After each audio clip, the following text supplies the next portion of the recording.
Señor, yo te conozco, sí conozco.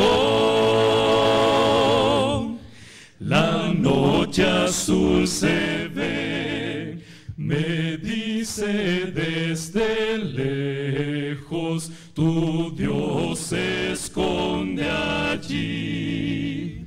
Y si la noche oscura, nublada se la ve, me dice más pujante, tu Dios se acerca a ti. Conozco de tus pasos, tus huellas no se ven, cual repentino trueno y su crujiente son. Las chispas de tu carro centellas dejan ver tu aliento, cual el viento que sopla desde el sur.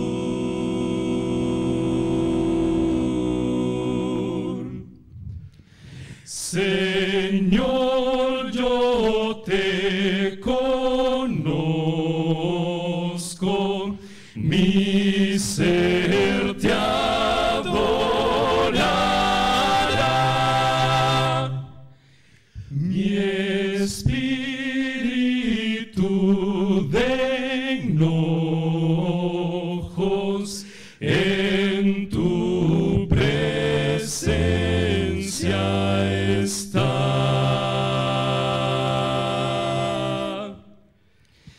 Y si mi lengua calla, es por no conocer los cánticos que llegan al grande y buen Jehová.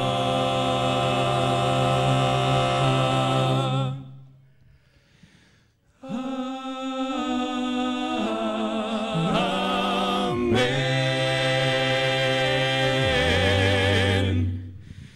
Amén.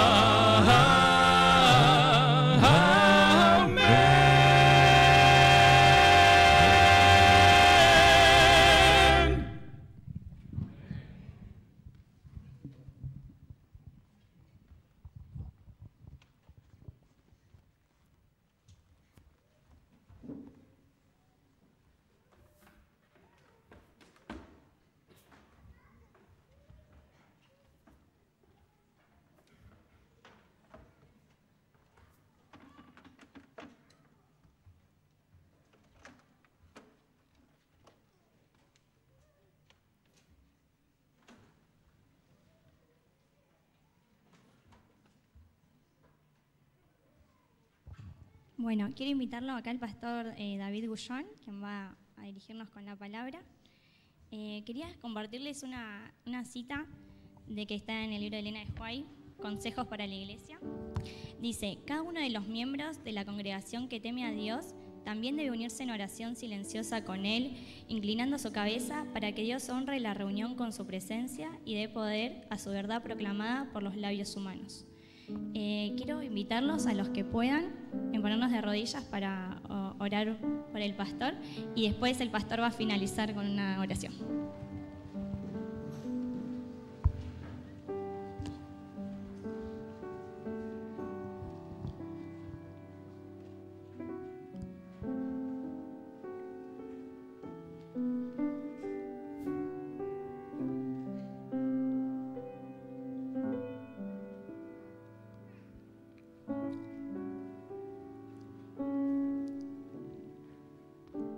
Querido Padre, que moras en los cielos y que estás presente también aquí mediante tu Espíritu Santo, te agradecemos por el gran llamado que tú nos hiciste de ser hijos tuyos.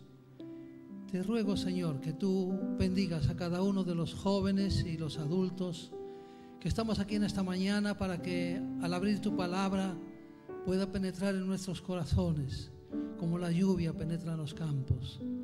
Bendícenos también y guíanos en nuestra vida personal, diaria, y ayúdanos para saber que somos tus hijos, justificados por la gracia de nuestro Señor Jesucristo. Lo pedimos en el nombre y por los méritos de Jesús. Amén.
Es un placer y un privilegio poder estar aquí en esta mañana. La mayor parte de los que estamos sentados somos jóvenes. Algunos ya pasamos los 40, pero somos jóvenes. Realmente he disfrutado con esta música, toda la música que hubo, que es como una oración. Cuando nosotros cantamos es como si estuviéramos orando al Señor, cuando es música religiosa. Y realmente gocé con eso. Después de la oración debe venir el estudio de la palabra. Si queremos ser jóvenes, si queremos ser hijos de Dios, si queremos ser cristianos como Él nos indica, tenemos que estudiar su palabra. Porque Cristo no está aquí ahora presente con nosotros. Quiero decir, no lo podemos tocar y ver como los apóstoles. Pero Él está presente en las Escrituras. O sea que yo llego a conocerlo cuando yo leo el Antiguo y el Nuevo Testamento y medito en él y considero en él. Eso está claro en todo el asunto. En esta mañana, si me permitís, vamos a dedicar más o menos una media hora o 25 minutos. Pero a veces el tiempo es corto. ¿Qué quiero decir con esto? Si tú estás disfrutándola, pasando bien, las horas se te pasan en minutos. Pero si estás sufriendo en una cama de un hospital, los minutos se te transforman en horas y en días. Ojalá que al abrir la palabra de Dios, y os invito a abrir la palabra de Dios, ya sea en la forma general que ha habido antes, como en lo que hay ahora acerca de los celulares que podéis tener y mirar allí la palabra de Dios, vamos a tener una temática que se ha desarrollado desde el jueves, es sobre la justificación por la fe, pero hoy es el punto central, neurálgico, que te va a ti personalmente. Espero que nos ayude en nuestra vida espiritual, y más sobre todo a los que somos jóvenes, que tenemos un corazón todavía más enterito que los que ya tienen más años. O sea, podemos entregarle al Señor una manzana completa, y no una manzana carcomida, como la entregamos a algunos de los que tenemos ya más años en la vida. Así que el tema de hoy lo tenéis ahí en el boletín. Yo podría ponerlo también en estas palabras. ¿Cuál es el criterio que define la vida cristiana? O sea, ¿cómo te sientes tú dentro de la iglesia? Se supone que la iglesia son los que fueron llamados de afuera adentro, eclesía, llamar de afuera adentro. Antes estabas afuera, ahora estás adentro. O sea, ¿cómo te sientes tú en la iglesia? ¿Te sientes que realmente estás en paz con Dios? ¿O sientes que hay alguna cosa en tu vida que has hecho hace 5 años, 10 años o 2 días que te cortan un poquitito eso, te separan un poco de Dios? En esta mañana en estos minutos que tenemos, vamos a ver lo que dice Dios. Y hay un pasaje de la Biblia que es maravilloso, que te va a ayudar a ti, joven, y a ti, adulto también, o persona de edad madura, hermano de edad madura, a vivir una vida cristiana de paz, una vida cristiana de alegría, una vida cristiana sabiendo que tú y yo realmente somos hijos de Dios. Así que yo lo podría llamar el criterio que yo debo seguir para saber si yo estoy salvo. No voy a preguntar, porque cuando tú preguntas divides a la congregación. Pero podéis contestar para vosotros. No necesitáis contestarlo con la mano levantada. ¿Cuántos de los que estamos aquí hoy creemos que somos salvos? No quiero contestaciones abiertas. O sea, si en esta mañana sales y vas a Paraná y chocas con un camión y te matas, ¿eres salvo o no? Esta es una pregunta para que quede dentro de lo que vamos a decir. Vamos a ver, cuando hablamos de justificación, o sea, cuando yo hablo o cuando cualquiera habla de justificación, hablas porque realmente hay culpabilidad. Si tú no eres culpable, no necesitas que nadie te justifique. ¿Correcto? Los que estamos aquí, supongo que no somos culpables de nada con el Estado. Y por eso no nos vienen y nos meten en la casa grande. O nos hacen un juicio. Y aun si fuera así, en un juicio, tú puedes salir libre, exculpado. O puedes salir culpable. Entonces, queridos jóvenes y hermanos más adultos, hablar de justificación no tiene sentido si es que no hay culpabilidad. Y todos nosotros somos culpables delante de Dios, absolutamente todos. No hay justo ni aun uno. Yo voy a dar algunos pasajes que el que quiera los puede tomar. En Romanos 3, del 10 al 18, Pablo hace una larga lista de cosas y dice, no hay justo ni aun uno. Así que nadie de los que está aquí es justo porque no hay ni aun uno. Quiero mencionar que cuando tú aceptas a Cristo como Salvador, Dios te declara justo. No te hace justo, ojo, te declara justo. Es como si ahora, no sé aquí en Argentina, pero en otras naciones del primer mundo, el señor presidente o el rey tiene autoridad para sacar a cualquier, entre comillas, malvado que está en la cárcel y darle libertad. Y anda por la calle, pero no deja de ser una persona de mala conducta. Pero ahora es declarado justo, ahora puede estar libre afuera, no tiene ningún problema. Dios me dice que yo nunca puedo llegar, por nada que yo haga, llegar hasta Él. O sea, la salvación no va de abajo hacia arriba, sino de arriba hacia abajo. O sea, nada de lo que tú hagas, ni el esforzarte para tocar aquí toda la música que fue hermosa y realmente la considero una oración, toda ella, ni el venir a la iglesia, ni el dar limosnas a los pobres, ni el ayudar al chico que está afuera y que lo meto en casa, o lo que queráis, nada de eso me gana absolutamente nada. Y alguno me va a decir, bueno, pero yo tengo fe, y por la fe soy salvo. Mi Biblia me dice que eres salvo por la gracia. La fe es solo un instrumento que me ayuda. La fe es el instrumento que me ayuda a tomarme de la gracia de Dios. Pero somos salvos por la gracia. Y quiero decir también para todos nosotros, y sería bueno que leyéramos de vez en cuando por lo menos algunas partes de lo que Dios se ha dignado darnos mediante Elena de Huay, que algunos llaman el espíritu de profecía. Realmente no es el espíritu de profecía. El espíritu de profecía es Isaías, Malaquías, Joel, Daniel, todos, y ella también. ¿Ya? Ese es el espíritu de profecía. Es toda la Biblia. Y ella menciona claramente que la fe no es nuestro Salvador. Que la fe es meramente algo instrumental. ¿Ya? no nos vamos a extender en citas acá, porque yo cuando predico de la palabra de Dios. Yo voy a la palabra de Dios, como dice ella. Dice que en estos últimos días debemos predicar la Biblia y la Biblia sola. Está en el último libro que ella escribió, Profetas y Reyes, y que no lo pudo terminar porque falleció un poquitito antes, pero ya había capítulos que estaban preparados. En ese libro póstumo que ella escribió, menciona que en estos días debemos predicar la Biblia y la Biblia sola.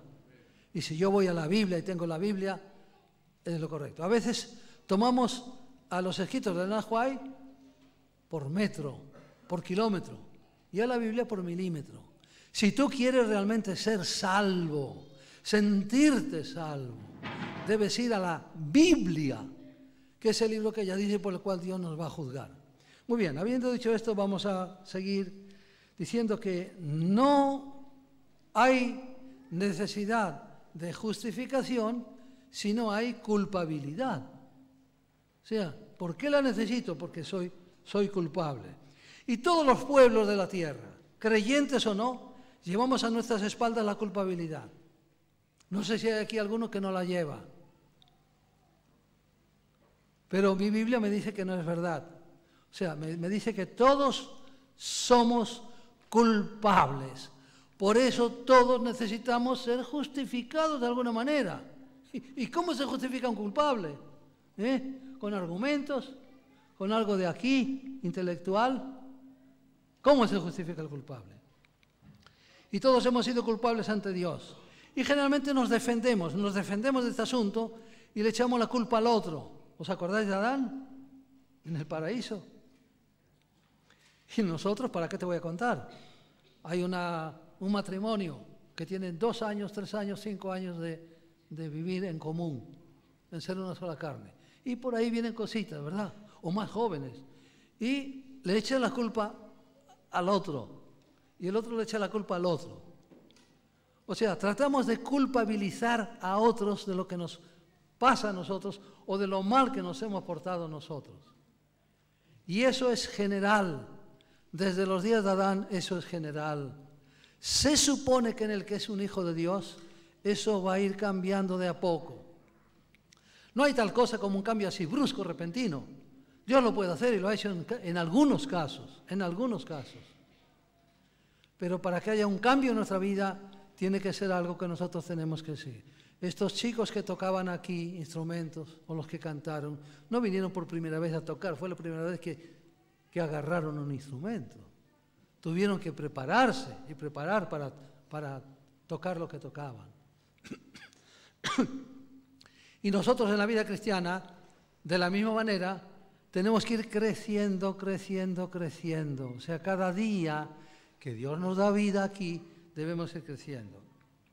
Así que todos, por lo menos lo creo así. Puede ser que alguno no lo crea. Perdón. Todos sentimos la necesidad de la justificación. Somos culpables y necesitamos que alguien nos justifique, que alguien tape, cubra o destruya eso que nosotros llamamos mal o pecado, como lo quieras llamar. ¿Estamos de acuerdo en esto? Absolutamente todos estamos en eso. Y a veces somos como Pedro, ¿no? ¿Os acordáis de Pedro? Pedro amaba al Señor, pero en un momento lo negó. Y más tarde cantó el gallo. A veces necesitamos que cante el gallo para que nos sintamos más culpables, para que reconozcamos las cosas como son. Y a veces pensamos que no es posible librarnos de nuestra culpabilidad.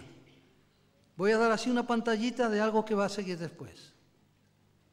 Tú, cualquiera que esté aquí, que tenga ya más de 8 años para arriba, ha hecho alguna cosa que no era correcta. Llámale pecado delante de Dios. Hay pecados que se perdonan y pecados que no se perdonan. Alguna cosa. Y por lo tanto sientes la necesidad de estar libre de eso. Entonces la justificación En otros términos, lo vamos a poner en términos más modernos, más para hoy día. La justificación es la desculpabilización por la fe. Yo ahora no soy culpable. Ahora he sido desculpabilizado. ¿Y qué es lo que me desculpabilizó? Es la sangre de nuestro Señor Jesucristo. Muchas gracias.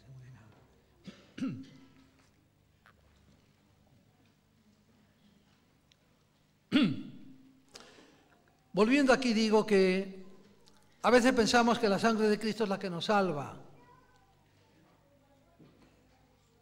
Cuando tú vas a Romanos 5, del 8 al 10, dice que la sangre de Cristo nos reconcilia con Dios, nos pone al nivel, ahora puedo ir a Él. La vida de Él es la que me salva. Tú y yo, que hemos estado acá, hemos cometido faltas contra la ley de Dios. La muerte de Cristo me reconcilia con Dios. ¿Qué me salva a mí? La vida. Oye, tú has transgredido el sábado. Has estado hablando de cosas que no necesitabas hablar y que no eran. Lo has pisoteado o has hecho otra cosa. Ajá, pero Jesús nunca. Y me pone su vida a mí. La vida de Cristo es la que te salva. La vida que Él te pone a ti, la que Él vivió perfecta. Entonces ahora te encuentras desculpabilizado completamente. ¿Ya? Estás en otro nivel. Y en cuanto tenemos el primer tropezón, vamos a poner aquí alguno que entró en la iglesia hace 3, 4, 5, 10 años, lo que fuera. En cuanto tienes el primer tropezón, en cuanto el viejo hombre intenta volverte a las andadas, ya empezamos a poner nuestra salvación en tela de juicio. ¿Será que estoy salvo? ¿Será que no estoy salvo? Oye, pero mira fulano, va a la iglesia también. ¿Verdad? Y ya te quedas en esa forma así. A veces ponemos nuestra salvación en tela de juicio. O sea, parece que tu palabra vale más que la palabra de Dios, que lo que Él dice, que lo que Él hace.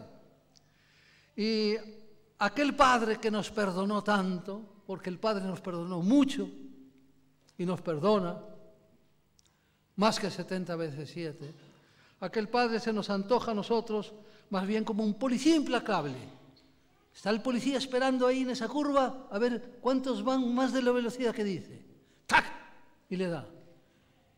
Y a veces pensamos que Dios es así. No, el Dios que yo tengo no es un policía que está esperando que tú cometas la primera para... ¡tac! No viviría nadie.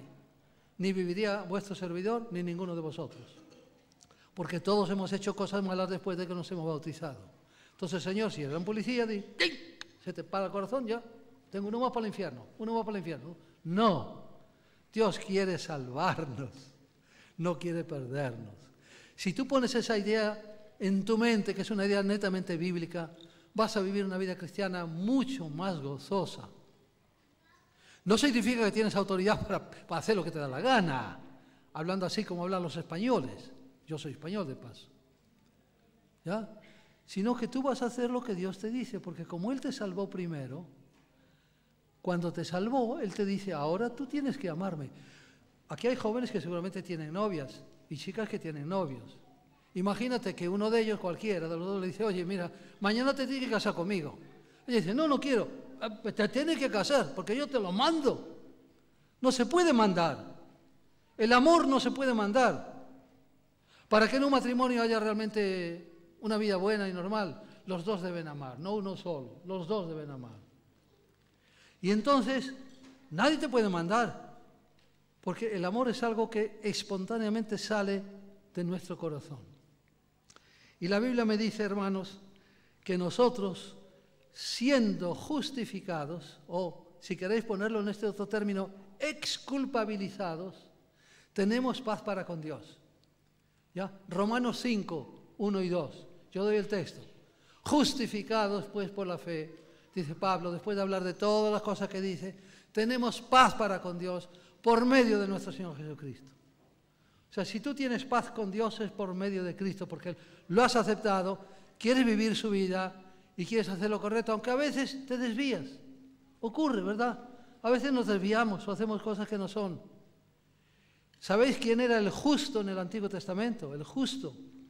El Antiguo Testamento tiene la misma doctrina que tiene el Nuevo, aunque algunos dicen que no. Porque Dios manda, tienes que hacer esto. Si haces esto vas a vivir. Si haces la ley vas a vivir. Y se lo está diciendo a un pueblo redimido. Primero ya lo salvó. Y ahora que lo salvó le dice, ahora que eres salvado tienes que... ahora que eres un manzano, tienes que dar manzanas. No para ser manzano, sino porque ya eres manzano. Tienes que dar manzanas.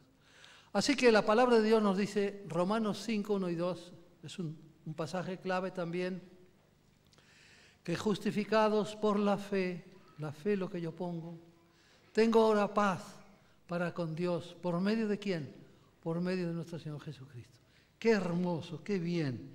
Y a veces nosotros deformamos todo eso y creemos que somos culpables o nos sentimos más culpables. Nos dejamos llevar por el conformismo, por una cantidad de cosas y dejamos de llegar a ser lo que Dios quería que fuéramos.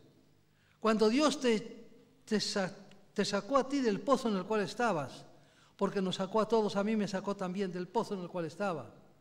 Cuando nos sacó a todos, Él quería que nosotros fuéramos A, y a lo mejor nosotros fuimos B, y nos damos cuenta de eso. Pero Dios es amor, y Dios quiere que tú y yo podamos llegar a ser lo que Él quería que fuéramos. Y eso es cuando tú haces lo que Él dice, y para eso tienes que abrir su palabra. Vuelvo a decirte, nunca vas a conocer a Cristo si no lees la Biblia. Hay unas palabras duras que Jesús le dijo a los fariseos, Juan 5:47. Dice, si creyerais a Moisés, me creeríais a mí, porque él escribió de mí. O sea, es duro eso, me está diciendo que debo ir, y la fuente está allí en el Antiguo Testamento. Entonces, el poder de Dios es el que recupera al creyente. ¿Quién te puede recuperar a ti o a mí? El poder de Dios. Dije antes en la otra reunión que tuvimos que Dios es como el gran, estamos hablando en forma humana, ¿verdad? Es el gran chatarrero. ¿Sabéis qué es un chatarrero? Uno que compra chatarra, y pues esa chatarra va a algún lugar y la hacen bien. Es el gran chatarrero de la humanidad. Porque Él te toma a ti como eres, malo, no voy a mencionar la cantidad de pecados que hay, cosas, y te va a transformar en oro puro. ¿Dónde está ese texto? Isaías 13:12. Voy a tomar al varón, al hombre y a la mujer, y lo voy a convertir en oro puro. Ese es el Dios que yo tengo. Un Dios que me puede cambiar. Un Dios que toma la chatarra que soy, lo malo que soy, y Él me puede cambiar. Y me cambiará para la salvación. Yo tengo un Dios que me ama, un Dios que me quiere, un Dios que se compadece de mí, un Dios que realmente me quiere transformar en oro puro. Y si ahora dijéramos, ¿cuántos de los que estamos acá nos creemos que somos oro puro? En el sentido bíblico, seguramente nadie podría levantar la mano. Pero Dios te va a tomar y te va a cambiar. Vosotros sois jóvenes, pero hace tiempo hubo lo que se llamó la Segunda Guerra Mundial. Y en un momento, la escuadra aérea japonesa vino a un lugar, al puerto de las Perlas, al Pearl Harbor, que se llama, y comenzó a bombardear y destruyó todos los grandes acorazados y todos los barcos que tenía Estados Unidos ahí. Y los mandó al fondo y los destruyó. Y eso quedó ahí por años y años y años, hasta que limpiaron ese puerto y sacaron eso, y ese hierro todo oxidado y todo, lo llevaron a lugares, y ese hierro salió como heladeras, refrigeradores, ventiladores, automóviles y todo lo que tú puedas pensar. O sea, fue transformado de esa porquería, transformado en algo que realmente era la esencia de la vida. Y eso es lo que Dios quiere hacer contigo y conmigo. Dios es el gran chatarrero de la humanidad. Dios cambia. Voy a tomar a este y lo voy a transformar en oro puro. Eso dice mi Biblia. Yo creo lo que dice la Biblia porque es lo que dijo Dios. Ahora, hermanos, cuesta mucho vivir a nivel personal la justificación, ¿verdad? Si hablamos con otra persona, que lo queremos traer a la fe, a la iglesia, le hablamos que Dios le perdona, tal. Oye, pero ¿y tú con tu vida? ¿Cómo te miras tú con tu vida? Si tú te miras hoy con tu vida y hoy tuviera que ser cortada así nomás en algún accidente, ¿estarías seguro de que estás salvo, de que tienes salvación? La conciencia, hermano, nos sigue acusando. Y elimina de un brochazo lo que dice aquí. Justificado por la fe tenemos paz. Pero mi conciencia me acusa, entonces ya no tengo esa paz. Esa paz se me fue, no la tengo. Nosotros tenemos que entender que la Biblia, lo que dice la Biblia es la palabra de Dios. no es la palabra de ningún ser humano. Y yo puedo creer lo que dice Dios, porque Él es Dios, es el autor del universo, el autor de la fe. Es el que creó todas las cosas, el que permitió que yo viviera y que en algún momento viniera al conocimiento de su palabra, su conocimiento. Hay algunos que acusan al cristianismo de hacerlos más culpabilizantes. Ya, están afuera hacían de todo, no pasaba nada. ¿Por qué? Porque no conocían la ley. De paso, Dios no le dio la ley al mundo, se la dio a Israel cuando ya lo había salvado. Primero los salvó de Egipto y cuando los salvó de Egipto los llevó al Sinaí y luego a la tierra prometida. De paso, algunos cristianos que creen que Dios me salvó y ya voy derecho a la tierra prometida. No hay ley ni nada. Entonces, ¿para qué tengo yo que ser fiel? Eso es tema de otro asunto que hemos estado diciendo estas noches y todavía algo hoy por la tarde. Entonces, ¿cómo puedo hacer yo a Cristo que me culpabilice por algo que yo hice y que me arrepentí, por supuesto? Jesús dice claramente en Juan 15:11, para los que quieren tomar nota, que mi gozo, yo estoy aquí para que mi gozo esté en vosotros y vuestro gozo sea cumplido. ¿Cómo puedo hacer yo de Jesús un Jesús culpabilizante? Alguien que me vino a salvarlo, hacerlo culpabilizante. ¿Recordáis Mateo? Lo que dice Mateo 28, en Mateo 11, del 28 al 30. Venid a mí los que estáis trabajados y cargados. No trabajado porque estuviste poniendo toda la mañana ladrillos en una casa, o el techo, lo que fuera. Trabajado con el pecado. Venid a mí, que yo os haré descansar. Lleva mi yugo sobre ti, que mi yugo es fácil y mi carga es ligera. ¿Cómo puedo hacer de Jesús un Jesús que me culpabiliza más?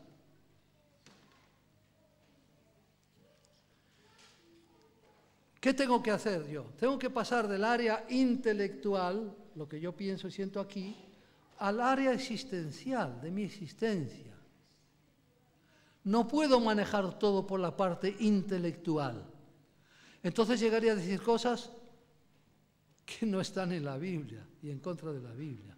Tengo que ir a la parte existencial de mi vida. Y la pregunta básica que te hago en esta mañana, ¿de qué haces tú depender tu vida cristiana? Tú que eres joven o que tienes más años, ¿la haces depender de tus sentimientos, de lo que tú sientes? ¿O lo haces depender de lo que Dios dice? ¿Ya? Los sentimientos son los motores de la vida cristiana, son los ingredientes básicos o son solamente los accesorios. Bueno, hasta si tú vas a comprar una bicicleta o una moto o un auto, las ruedas, el acelerador, el freno, una cantidad de cosas son necesarias, son los ingredientes. Pero luego hay algunas otras cositas que se llaman, no sé, yo les llamo chiches, ¿no? No sé si es una palabra de acá. O sea, esas cositas que tiene el auto, que te pone acá para esto, acá te marca la temperatura, acá te dice otra cosa. Tú puedes viajar sin eso, manejar sin eso, no tienes problema. Y yo me pregunto, hermano, si tus sentimientos, querido joven y señorita, jóvenes para todos, y los hermanos de más edad, ¿hago yo depender mi vida cristiana del sentimiento? Si hoy me siento bien o no. Hoy, por ejemplo, el día está nublado. Y ha llovido y cada tanto llueve un poquitito, ¿no? Y a veces hay algunas personas que tienen algunos problemas y cuando los días están así, realmente se vienen abajo. Pero cuando el día está soleado, lindo, parece que todo está bien. Hoy todo me fue bien. Hoy fui, ¡pum!, y saqué un 10 en el examen. Estoy arriba de todo. Pero si saco un 2, te imaginas, estoy, como decís vosotros, estoy bajoneado, ¿no? Estoy allá abajo de todo. ¿Yo tengo que hacer depender mi vida espiritual de los sentimientos? No, los sentimientos no son los ingredientes, son accesorios en nuestra vida espiritual. Y esa es una pregunta básica que tú y yo debemos hacernos y debemos saber que es Dios el que me dice, el que me indica. Y a mi entender, este asunto se resuelve por el texto básico y central de esta comunión con la palabra de Dios que estamos teniendo esta mañana. Hay un texto que seguramente lo habéis leído o no lo habéis leído. Y ese texto me dice exactamente cómo es la cosa. ¿Ya? Vamos a buscarlo. Está en Primera de Juan en el capítulo 3, la primera carta del apóstol San Juan, el capítulo 3, versículo 19 al 21. Y voy a leerlo. Y vamos a tratar de entenderlo. Y es verdad que para entender ciertos textos o partes de la Biblia, si tú eres un predicador que vas a predicar, tienes que ir y ver qué dice el original, qué es lo que realmente dice, qué verbos se usan. A ver, voy a hacer aquí ahora un corte, como es el corte que hacen en televisión. ¡Pah! ¿Recordáis Gálatas 6? Sobrellevad los unos las cargas de los otros y cumplid la ley de Cristo. Yo tengo que sobrellevar tu carga. Sobrellevar. Pero 2 versículos más adelante me dice, cada uno llevará su carga. ¿Y cómo entiendo yo eso? Parece que está en contradicción el apóstol. Ajá, es que la palabra para carga primero es una palabra griega y la palabra para carga segundo es otra palabra diferente. No hay contradicción en absoluto, ¿ya? Pero son 2 cosas diferentes. Bueno, lo mismo aquí. Vamos a leer y vamos a tratar de explicar y decir cómo es el asunto. Versículo 19. Y en esto conocemos que somos de la verdad. Ajá, somos de la verdad. ¿Habéis escuchado esta frase alguna vez? Somos de la verdad.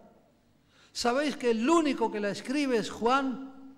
2 veces aparece en la Biblia, nada más. Y la otra vez que aparece nos va a decir qué es lo que es, qué significa ser de la verdad. Fíjate. O sea, tú eres de la verdad y entonces tú vas a asegurar, tranquilizar tu corazón delante de Él. Asegurar, tranquilizar, la misma traducción del verbo.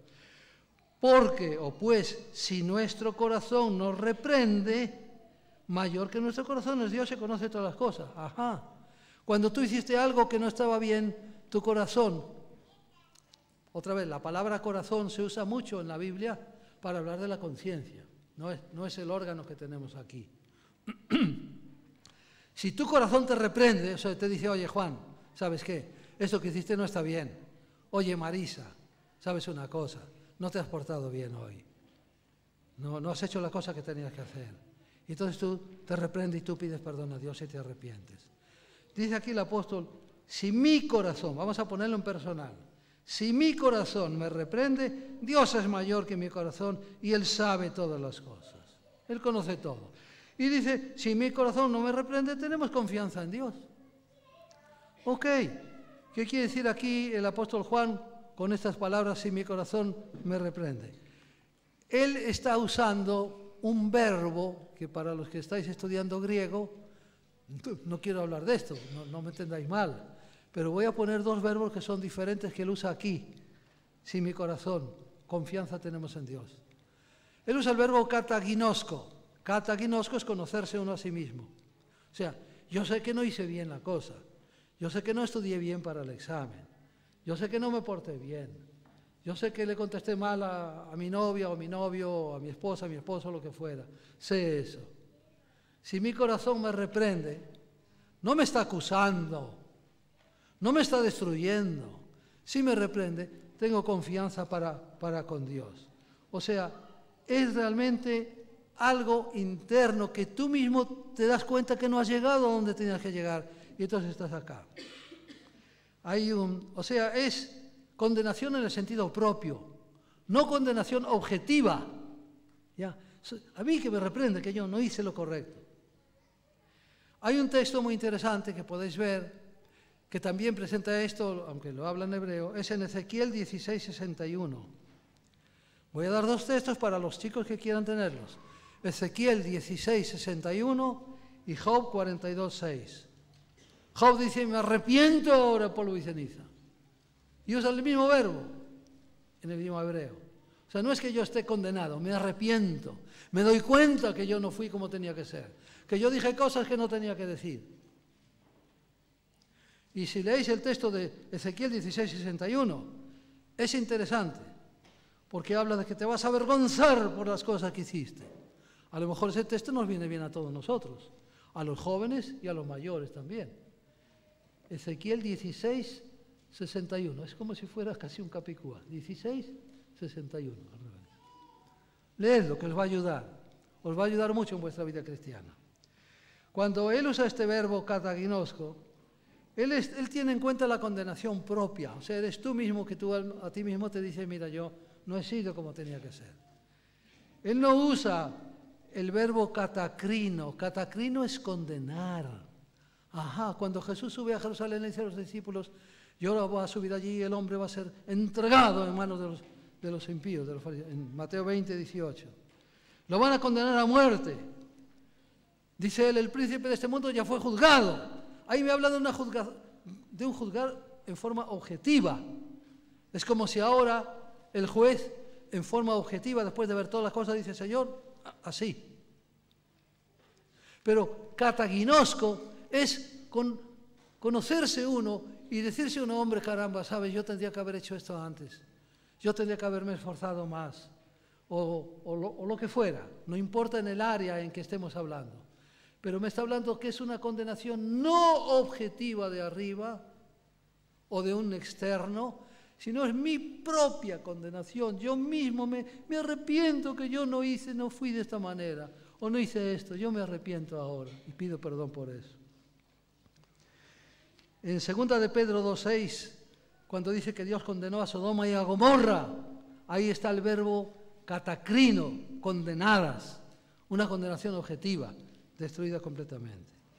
Y si vais a leer en Romanos 8, el versículo 4 y el verso 34, ahí nos dice que no tenemos que tener temor, y nos dice también, ¿quién nos acusará?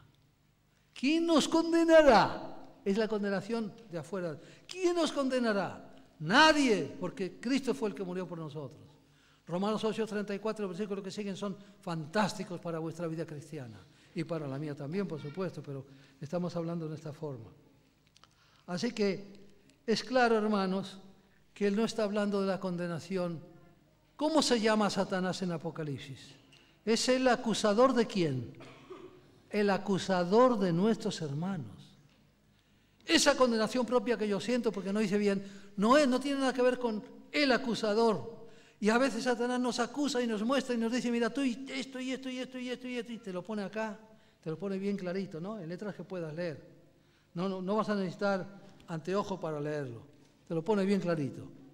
Pero si tú te has entregado al Señor y has pedido perdón, te has arrepentido y has entrado en su pueblo, no tienes que juzgar tu vida espiritual por tus sentimientos. Tienes que dejar que Dios juzgue. Entonces, a ver, si lo puedo poner en una frase para cortar un poquitito y entender todos, si aquí en esta villa alguna persona tuviera un problema con otra persona, y el problema va serio y sigue, va a llegar a lo que se llama el juzgado de primera instancia. Y el juez va a determinar A, B, C, lo que fuera. Pero si eso no funciona porque tú sigues, ¿quién determina aquí las cosas en última instancia? ¿Quién? ¿Qué poder? ¿El poder ejecutivo? ¿El legislativo? ¿El judicial? Ajá, la Corte Suprema. La Corte Suprema dice, esto es así. Fulano, así, está exculpabilizado. Fulano, no. Hay que hacer esto. Y es la Corte Suprema.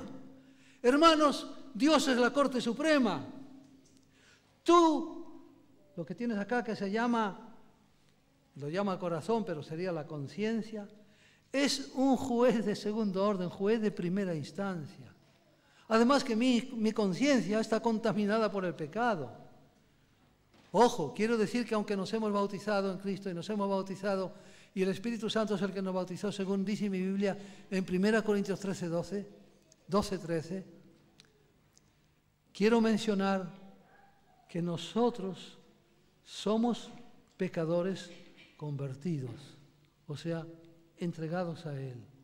Y cuando Dios dice que yo soy su hijo y que Él me perdona, yo tengo que creer que Él me perdona.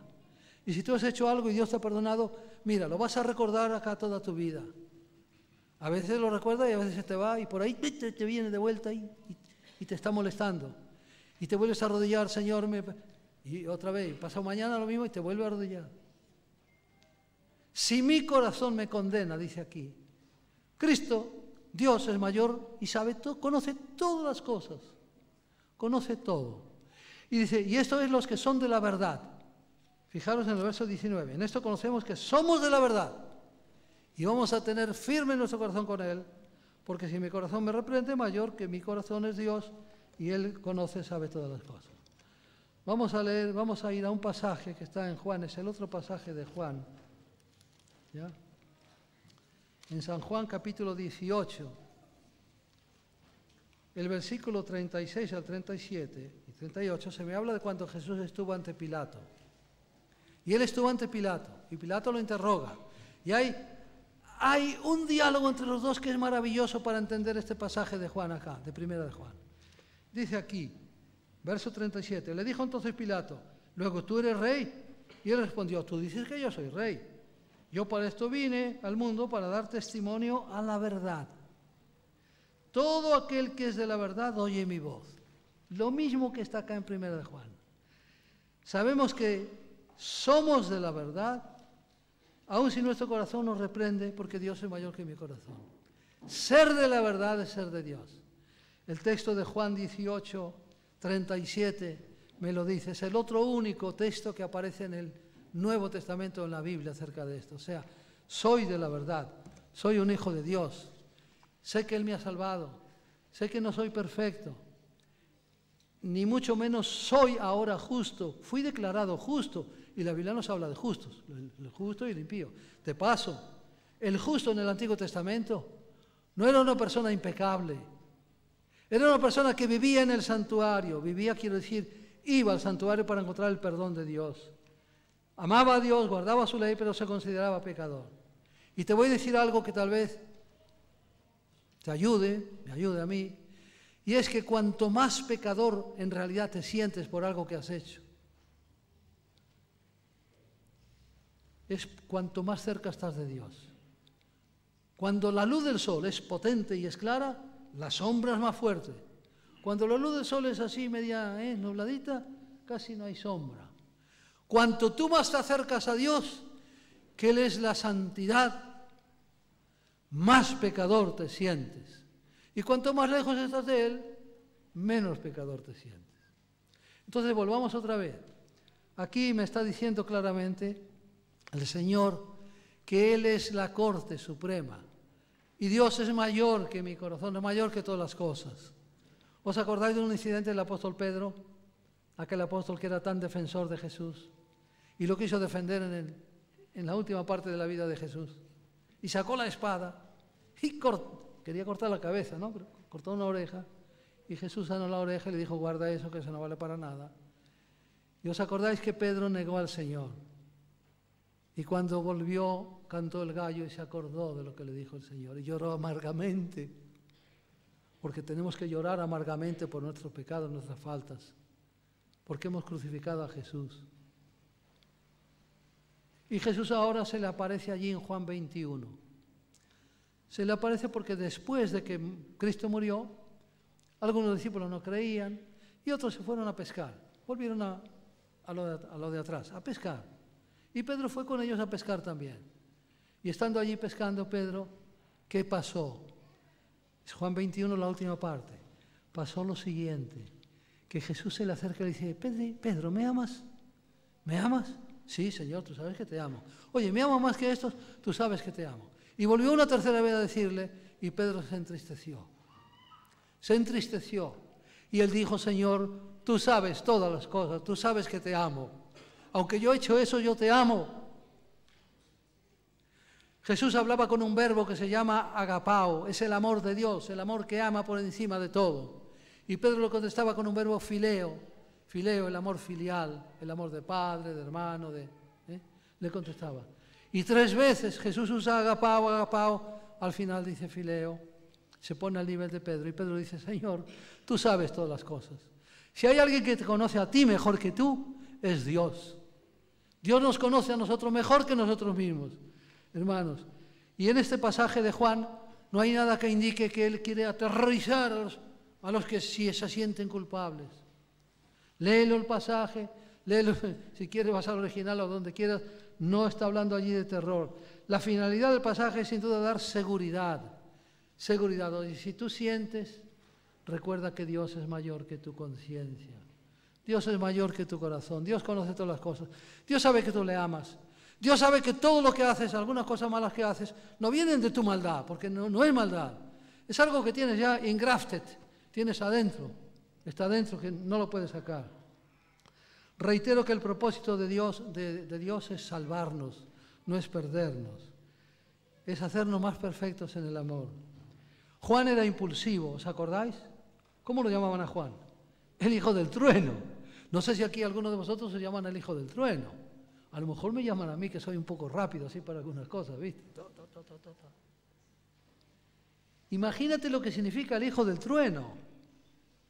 Y llegó a ser el discípulo del amor. ¿Cómo cambió Juan? ¿Qué cambio hubo en él? Juan era impulsivo. Él sabía que había muchas cosas que afectan las decisiones. Y hay muchas que en este día afectan tus decisiones.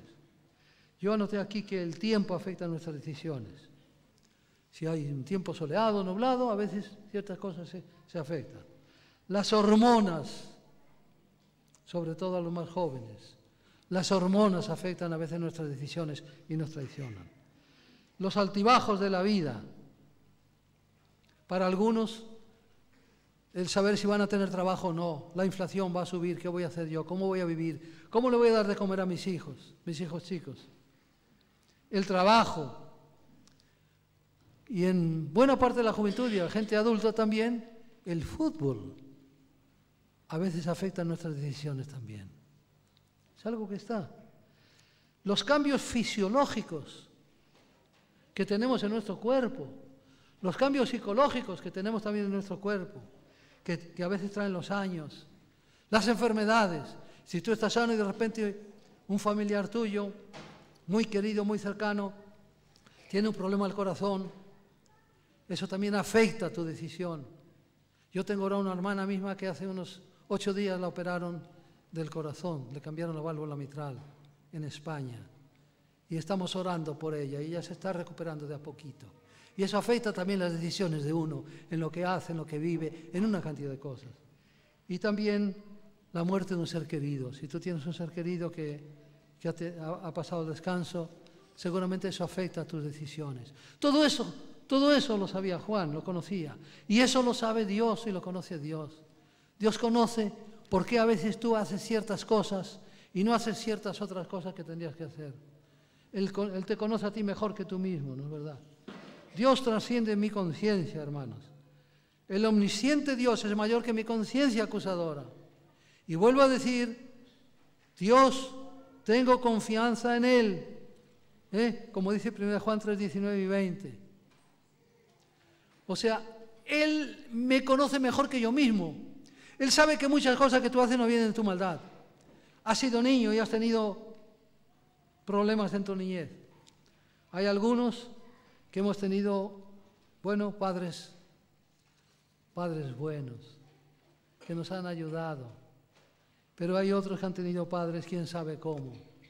Y esos traumas de la niñez, tú los traes en tu vida cristiana aunque te bautices.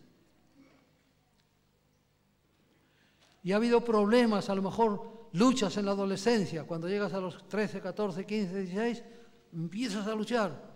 Y a veces crees que sabes todo, ¿no? Pobre, el viejito no sabe nada. Cuando llegas a los 40 dices, el viejito tenía razón. Ya. Hablando en términos comunes. Hermanos, hay muchas cosas que nos cambian y hay cosas que hacemos que nosotros no sabemos.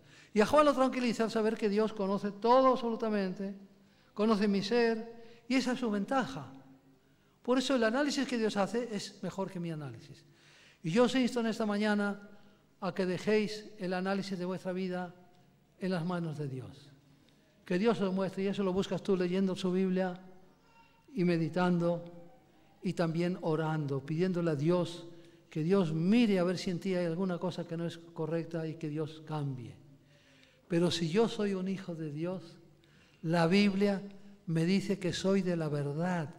Y si soy de la verdad, es todo aquel que oye mi voz.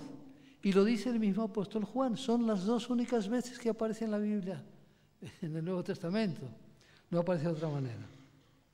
Así que la condenación de que habla aquí Juan, ya dijimos y leemos los pasajes, no es como la condenación que nos hace el gran acusador de los hermanos, Según en Apocalipsis 12, Satanás es el gran acusador de los hermanos. Te va a acusar, te va a acusar continuamente, te va a acusar. Oye, si ya le entregaste eso a Dios y pediste perdón, olvídate. Vive la vida cristiana y trata de ir caminando cada día más cerca de Dios para que la sombra que des sea más potente. Algunos creen que la santificación es una cuestión de grados. ¿Viste? Dice allí aquella señorita o aquel joven, bueno, yo llegué al 60%, estoy en el 60%. Bueno, ahora me vino un ataque fulminante que me lleva debajo de la tierra y yo llegué al 60 y Dios va a poner el 40. ¿Viste? 60, alcancé. El 40 me lo pone Dios. Eso no es Biblia. La santidad es cualitativa. A ver, hago una pregunta, a ver quién me la puede contestar. Es una pregunta que no tiene nada que ver con teología. ¿Cuántos grados tiene un círculo que tenga un diámetro de 2 centímetros? ¿Cuántos grados? 360, ¿verdad? Si el diámetro es más chico, el círculo tiene los mismos grados. Si tienes un diámetro de 20.000 millones de kilómetros, es exactamente igual. Con esto quiero ilustrar que el crecimiento en la santificación es cualitativo, no es cuantitativo. Tú ya de que aceptaste a Cristo como Salvador tienes el 100%, Él ya te justificó. Y ahora tienes que caminar en ese camino. Si has hecho alguna cosa que no correspondía, pide perdón, Dios te va a volver a dar la gracia y la justificación. Pero estoy enterito, o sea, no necesito nada. Es como un niño que nace y luego se va desarrollando, se va haciendo grande. Entendamos entonces que el crecimiento en la santidad es cualitativo, no es cuantitativo de cuánto tú tienes o dejas de tener. Y hermanos, vamos a finalizar mencionando que Dios nos conoce mejor que nosotros mismos. Dios quiere que tú y yo seamos salvos.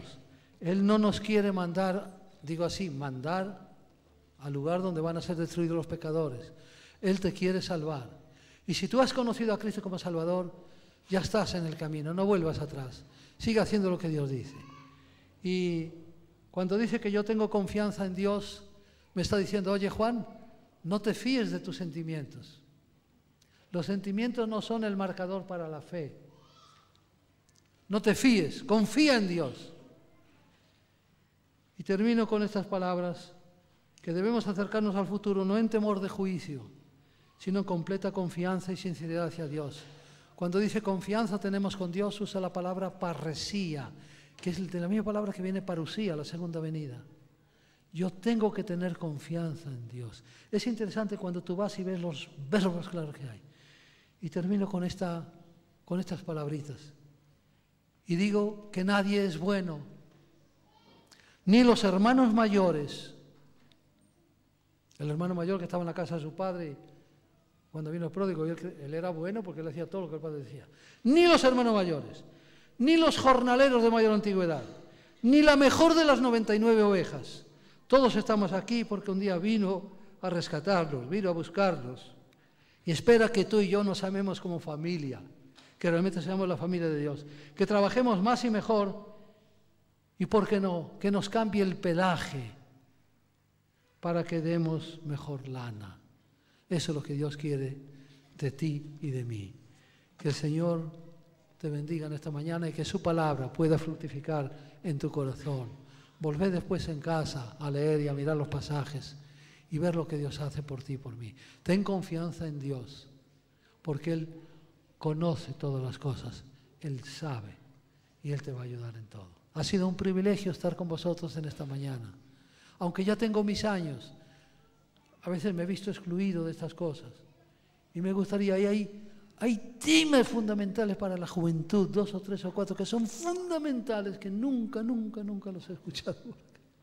Bueno, yo dejo esto con los jóvenes y les agradezco también por la invitación y que Dios nos bendiga a todos.